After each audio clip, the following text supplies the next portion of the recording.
Hey everybody, what's up? On this episode, I'm going to be talking about Metal Gear Solid 2: Sons of Liberty. This is absolutely an amazing game. And if you went around back in 2001, right around the time the PlayStation 2 came out, this was the biggest game of your life if you were a Metal Gear fan. I mean, the lead up to it was amazing. We were getting new pictures and trailers every other month.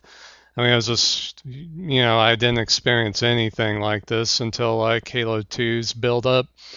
But I mean, this game was just huge. I mean, this was the reason why you bought a PS2 was to play Metal Gear Solid 2. I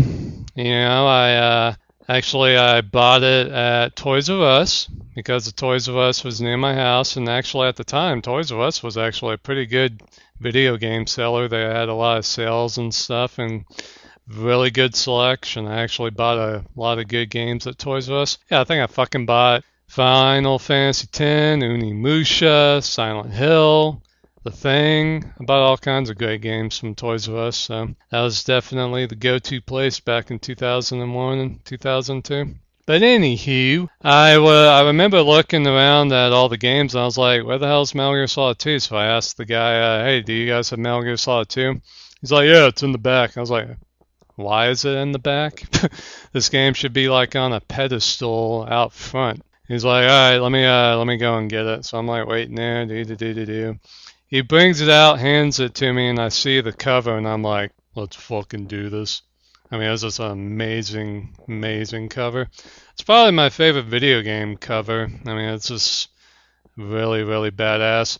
And up until then, I hadn't really seen any drawing or painting of Solid Snake that I really loved until I saw that. And I had no idea going into it what the cover was going to be.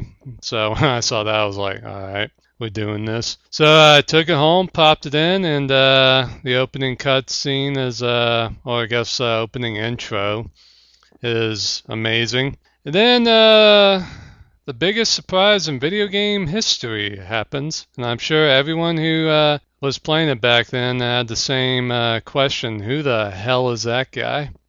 And the guy that we were referring to was the blonde-haired Raiden. So that was absolutely the biggest surprise in video game history. There hadn't been so much as a screenshot of this guy the entire build up to this. I mean, nobody knew who this character was. And, he'd end up being basically the main character of the entire game. So that was absolutely the biggest surprise in video game history. And a pretty ballsy move too, so it's definitely interesting. Metal Gear Solid 2 got a lot of crap for having Raiden be the main character, but I think it was a bold move and a different move that probably helped the series in the long run. Because one, you get a pretty damn good character who goes on to become a super badass. You get to look at Solid Snake from a different perspective, which is interesting.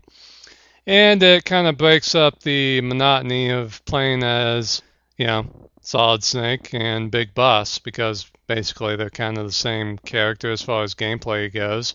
They're very different story-wise, and and their mannerisms and stuff are very different. But as far as gameplay goes, they're basically the same guys. So Raiden definitely brought a new touch to that. So it was definitely the right call.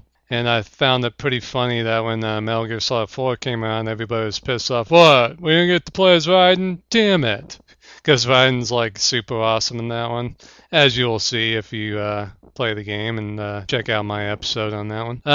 The story in Metal Gear Solid 2 also got a lot of heat just because it was so complex and convoluted in some parts and very long.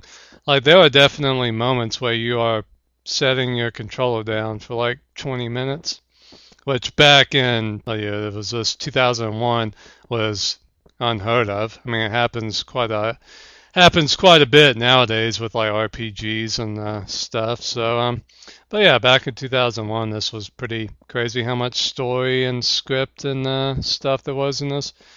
But it's very good story, and The gameplay is awesome.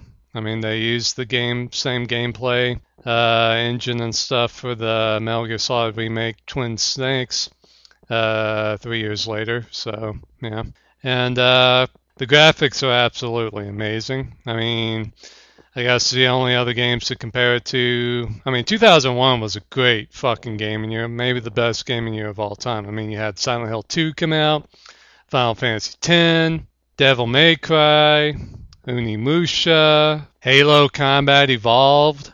I mean, this was an amazing, amazing gaming year. But as far as comparing graphics goes, I mean, this game absolutely looked amazing. I guess Halo Combat Evolved definitely had the best looking scenery and landscape and stuff, but the people in the game kind of like shit, especially compared to Metal Gear Solid 2. But yeah, for the time, very good graphics. The action's very damn good in this one. A lot of a lot of interesting things you have to do in this one. The boss fights are great. Fat Man comes to mind. Having to fight a Harrier was pretty crazy. The last boss fight's fucking amazing. So yeah, and the soundtrack in this game is very, very good. It's kind of a weird mix between kind of electronic, not really techno, but I guess kind of techno, mixed with jazz. So it's kind of interesting.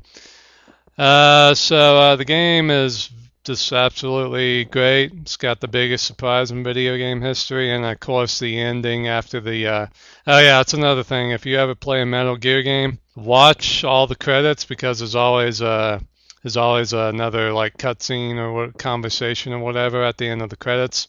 That is always very important. So always wait till the end of the credits. And the one at the end of the credits of Metal Gear Solid 2 is holy shit. So yeah, definitely a crazy moment. But yeah, I mean, if you haven't played Metal Gear Solid 2 Sons of Liberty, you are fucking dumb.